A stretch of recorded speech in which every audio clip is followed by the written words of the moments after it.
akan diampu oleh dosen dari 3 bidang ilmu ya. Yang pertama adalah dari teknologi farmasi, kemudian yang kedua adalah dari bidang mikrobiologi farmasi, dan yang terakhir adalah dari analisis farmasi atau kimia farmasi, seperti itu. Jadi teman-teman yang sudah bertemu dengan dosen yang sebelumnya, tentu teman-teman akan mendapatkan materi atau mendapatkan tugas kasus yang spesifik ya. Untuk kasus dari analisis, tentu saja nanti akan saya sampaikan untuk kelompok B ini. Baik teman-teman, sebelumnya teman-teman mendapatkan mata kuliah analisis instrumen ya. Mata kuliah analisis instrumen tersebut adalah mata kuliah prasyarat untuk Anda mengikuti mata kuliah PMSF ini. Nah, pada perkuliahan PMSF itu menggunakan instrumentasi atau menggunakan metode analisis yang sudah teman-teman dapatkan di mata kuliah analisis instrumental. Jadi untuk hari ini saya akan jelaskan dulu terkait dengan materi apa saja yang akan teman-teman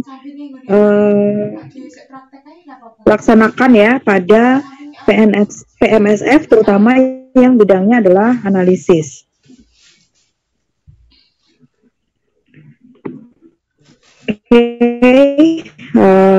Baik teman-teman. Jadi untuk bidang PMSF yang analisis, ini nanti ada 5 kali pertemuan. Sebenarnya kita sudah masuk ke ini, harusnya ke luring ya atau offline, tetapi karena ada 1 atau 2 hal, maka pertemuan yang pertama ini kita secara daring. Tapi tidak masalah, nanti misalnya di sini ada kesulitan atau ada yang perlu ditanyakan, silakan nanti dibahas di pertemuan berikutnya ya, di minggu depan, seperti itu. Untuk PMSF analisis sendiri, kita punya 5 kali pertemuan, di mana pertemuan pertama ini adalah terkait dengan pengawasan mutu bahan baku. Kemudian untuk pertemuan yang kedua, kita pengawasan mutu produk. Kemudian pertemuan ketiga, kita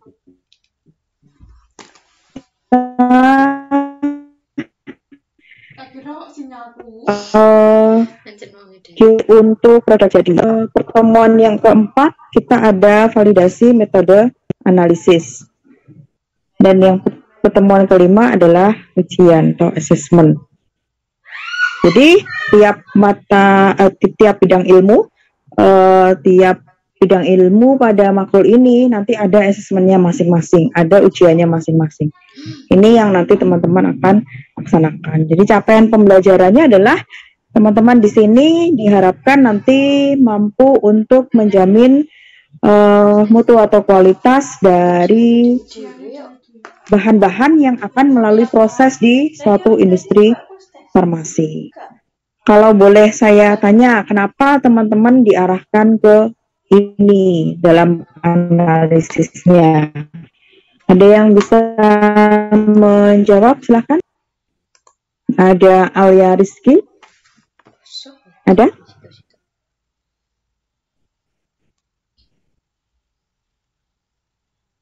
Alia Rizky ada? Ini kan videonya di off-kan semua, jadi saya tidak tahu ini ada beneran atau tidak. Atau sudah bergabung tapi tinggal kemana-mana, seperti itu. Calia ada?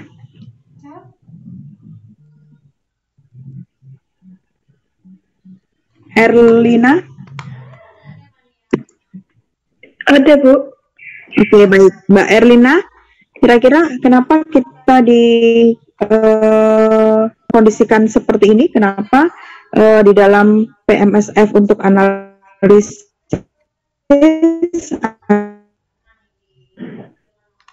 Anda nanti diminta untuk ini ya, kemudian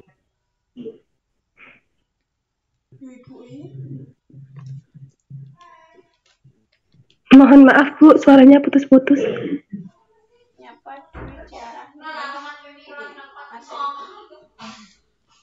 Karena ini putus, masih putus. Masih putus-putus Bu. Oke. Standarisasi bahan baku. C. Mutunya terjamin. Oke, baik, ini masih putus-putus. Sudah tidak Bu? Oke, baik. Kenapa kita diarahkan untuk QC bahan baku, produk antara, produk jadi itu sebenarnya apa sih tujuannya, gitu ya?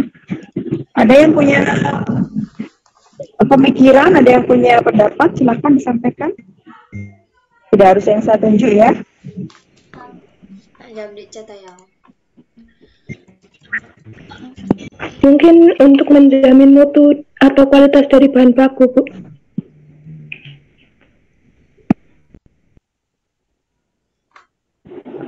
Tujuan akhirnya itu adalah memposisikan teman-teman ini ada di dalam suatu industri farmasi begitu ya. Jadi kegiatan apa yang ada di industri farmasi? Kegiatan antara lain adalah pemastian mutu atau QA itu kan meliputi semua dari awal sampai akhir. Tapi yang bisa kita lakukan di praktikum, kita bukan lagi pemastian tetapi ke pengawasan mutu. Di mana kegiatannya? Yaitu memastikan atau mengawasi atau mengkontrol, memonitoring mutu mulai dari bahan baku, produk antara atau produk ruahan, dan produk jadi. Jadi seperti itu. Kenapa diposisikan seperti ini? Karena nanti ada mungkin sebagian dari Anda yang nanti bekerja di industri farmasi. Apapun, kalau tidak bekerja di industri farmasi, nanti teman-teman akan bertemu dengan situasi settingan seperti ini pada saat teman-teman nanti di program profesi apoteker. Itu ada ujian namanya ujian OSCE ya. Ujian OSCE itu adalah ujian praktek begitu. Prakteknya apa? Ya prakteknya macam-macam, mulai dari praktek perapotikan, praktek farmasi komunitas termasuk perapotikan, praktek di industri farmasi. Nah, salah satunya adalah apa yang disajikan pada mata kuliah pemastian mutu sediaan farmasi. Baik analisis, teknologi maupun mikrobiologi, semuanya pasti akan keluar di soal ujian OSCE. Soal OSCE itu adalah bagian dari ujian UKAI ya, ujian kompetensi apoteker Indonesia. Jadi UKAI itu ada dua teman-teman, ada CBT, ada OSCE. CBT itu ujian tulisnya, ujian teoritisnya, OSCE itu ujian praktisnya. Dan ujian OSCE itu sudah masuk pada tahapan sumatif. Jadi bukan formatif lagi, bukan asal Anda ikut lulus tidak, tetapi Anda ikut tapi tidak memenuhi nilai yang diinginkan, maka Anda tidak lulus. Makanya itu kami setting untuk PMSF ini seperti ini. Jadi kita mulai dari pengawasan mutu, QC, bahan baku, produk antara ruahan, jadi kemudian validasi metode analisis, dan kami lakukan assessment di setiap bidang ilmu masing-masing seperti itu. Jadi monggo teman-teman nanti kerjasamanya demi teman-teman sendiri ya, seperti itu. Kemudian untuk mata kuliah praktikum ini teman-teman di analisis itu nanti dibagi menjadi kelompok saja, begitu ya. Ini dibagi kelompok saja, setiap kelompok nanti silahkan. 5 orang. Ini mahasiswanya berapa ya kelompok ini ya? Harusnya 24. Harusnya 20. Namanya mahasiswanya berapa? Harusnya 20? 24, Bu. 4. Berarti gini aja ya. Kelompok ini dibagi masing-masing personelnya itu ada masing-masing ada 4. Berarti ada 6 kelompok ya. Ada 6 kelompok, masing-masing personelnya 4. Begitu, nanti masing-masing mengerjakan tugas. Atau kalau kebanyakan 6 itu enggak kebanyakan ya. Satu kelompok ada 4 mahasiswa. Nanti silakan dibagi setelah ini teman-teman. Nanti setiap pertemuan teman-teman akan mendapatkan tugas dari saya. Tugasnya dikerjakan secara kelompok. Dan tugasnya ini nanti teman tinggal mengisi sesuai dengan format yang sudah kami sampaikan. Jadi ada portofolio, nanti ada kasus, ada soalnya, ada lampirannya untuk mengerjakan, ada sampelnya seperti itu. Jadi saya ulangi, untuk tugas analisis ini ada tugas kelompok, masing-masing kelompoknya ada 4 mahasiswa, kemudian masing-masing nanti men-setting diri untuk sesuai dengan di industri farmasi. Misalnya di industri farmasi teman-teman itu ada di industri farmasi di bagian QC, misalnya di bahan baku itu ada misalnya ada manajer ya, di bawahnya manajer ada supervisor. Di supervisor itu nanti membawai staff atau operator begitu ya, operator, staff begitu ya. Nah, nanti ada 4 orang itu, yang satu bertindak sebagai supervisor SPV begitu. Kemudian yang lainnya sebagai staff atau operator. Nanti di masing-masing portofolio itu ada isiannya. Nanti silakan diisi ya. Kemudian ditandatangani sesuai dengan yang masing-masing ada di portofolio seperti itu. Jadi kerjanya tim. Nah, supervisor ini bertanggung jawab terhadap apa yang sudah dilakukan oleh masing-masing operator atau staff seperti itu. Misalnya di bahan baku ya, di QC bahan baku,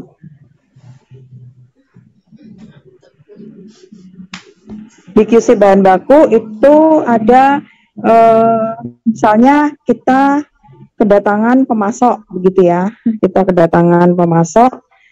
ini apa, ini adalah bahan baku, misalnya zat aktifnya adalah antalgin gitu ya, antalgin.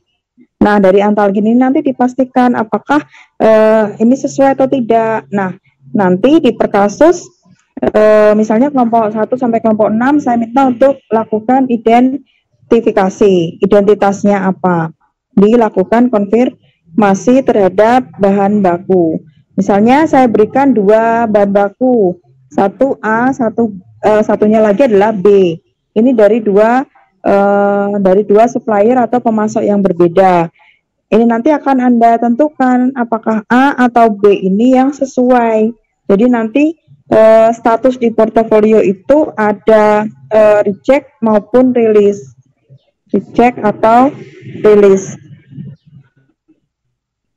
Jadi ditolak atau diterima. Kalau release nanti bisa dilanjutkan untuk ke tahapan berikutnya, yaitu tahapan produksi seperti itu.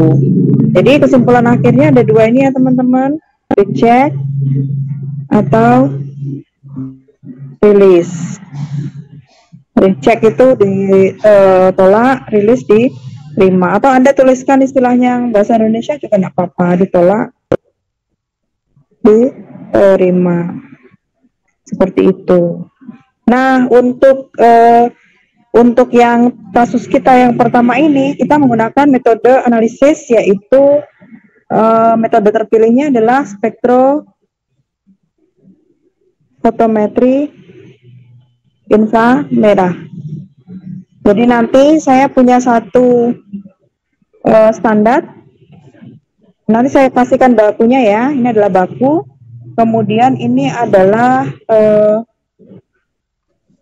punya A, ini punya B. Di sertifikat of analisisnya sudah ada semua. Ini misalnya adalah spektrum dari standar. Kemudian ini baku A, ini sampel A, ini sampel B.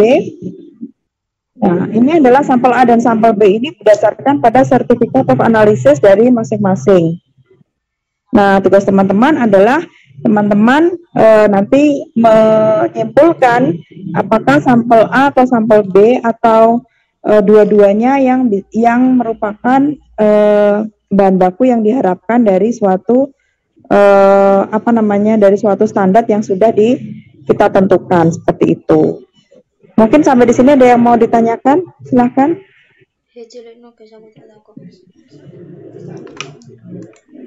Bu, izin bertanya, Bu. Ya, silahkan Mbak Farika. Bu, jadi ini tugas portofolionya kan per kelompok. Terus nanti operatornya itu ada kayak bagian-bagian gitu nggak, Bu? Kalau apa tergantung babnya aja? Ya, terima kasih pertanyaannya Mbak Farika. Jadi tugas tugas tiap pertemuan itu spesifik. Untuk pertemuan hari ini adalah kita melakukan pengawasan mutu bahan baku. Jadi QC yang bekerja di bahan baku, di QC tapi yang memeriksa bahan baku atau melakukan konfirmasi terhadap bahan baku. Jadi 4 anggota kelompok nanti berdiskusi ya, menunjuk salah satu sebagai supervisor, kemudian 3 yang lain adalah operator. Nah, baik supervisor maupun operator itu sebenarnya sama-sama bertanggung jawab ya terkait dengan pemeriksaan. Jadi yang memeriksa nanti juga kalian berempat seperti itu. Cuman di sini posisinya nanti dibedakan. Kenapa seperti itu? Karena nanti ada dokumen di portofolio itu yang harus dilegalisasi, yaitu dengan pemberian tanda tangan. Jadi anggaplah satu mahasiswa sebagai supervisor dan 3 lainnya sebagai operator seperti itu. Tetapi kalau pada pelaksanaannya semuanya mengerjakan bareng-bareng ya tidak apa-apa, karena kita cuma mengkondisikan seperti itu, Mbak. Ya, mengkondisikan settingannya seperti di industri farmasi. Ada operatornya, ada supervisornya. Seperti itu, Mbak Farika. Baik, Bu. Terima kasih. Bu, sudah cukup jelas ya apa yang saya sampaikan? Iya, Bu. Izin bertanya lagi. Oke, nanti. Iya, silahkan. Kalau yang untuk COA-nya buat sampel itu nanti dikasih dari Ibu atau gimana ya, Bu? Iya, nanti semuanya standar, sampel A, sampel B, semuanya nanti saya sampaikan. Ya, jadi tugas Anda adalah memberikan rekomendasi apakah sampel A atau sampel B itu reject atau release. Reject itu karena tidak sesuai dengan standar yang kita punya. Release itu berarti dia sesuai. Jadi bahan baku A dan bahan baku B itu bisa digunakan untuk bahan baku untuk produksi misalnya tablet antalgin atau tablet paracetamol seperti itu. Ya, jadi semuanya nanti saya siapkan. Tugas Anda hanya melengkapi portofolio dan menyimpulkan atau memberikan rekomendasi apakah reject atau release. Baik, Bu. Terima kasih. Oke, ada teman-teman yang belum paham tentang pengoperasian IR, tentang cara kerjanya IR? Kalau belum paham, silakan dibuka lagi perkuliahan analisis instrumen yang dulu.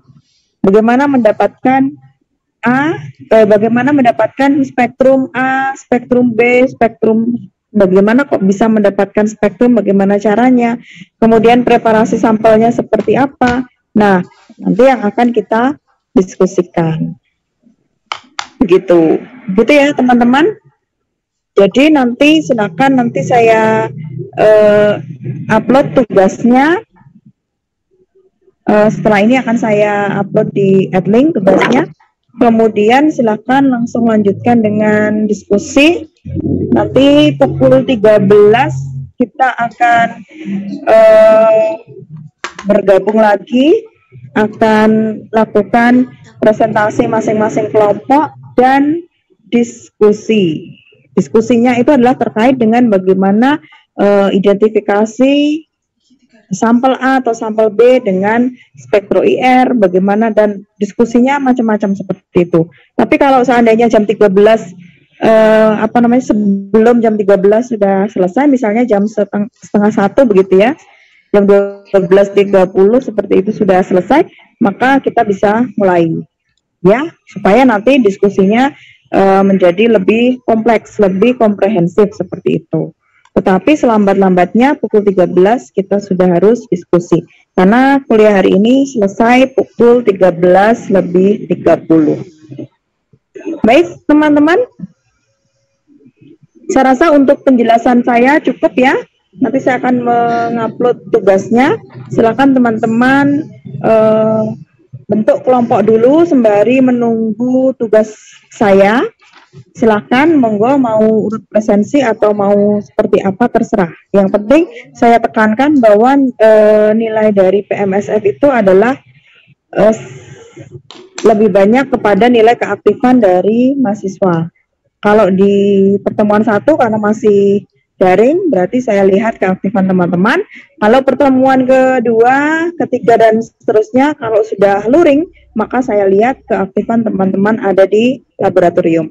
Seperti itu teman-teman, selamat membentuk masing-masing kelompok sembari menunggu saya mengupload tugas. Saya akhiri untuk diskusi yang pertama ini. Silakan kalau ada yang bertanya bisa disampaikan melalui adlink ya. Oke, saya akhiri teman-teman. Selamat siang. Wassalamualaikum warahmatullahi wabarakatuh. Waalaikumsalam warahmatullahi wabarakatuh. Terima kasih Bu.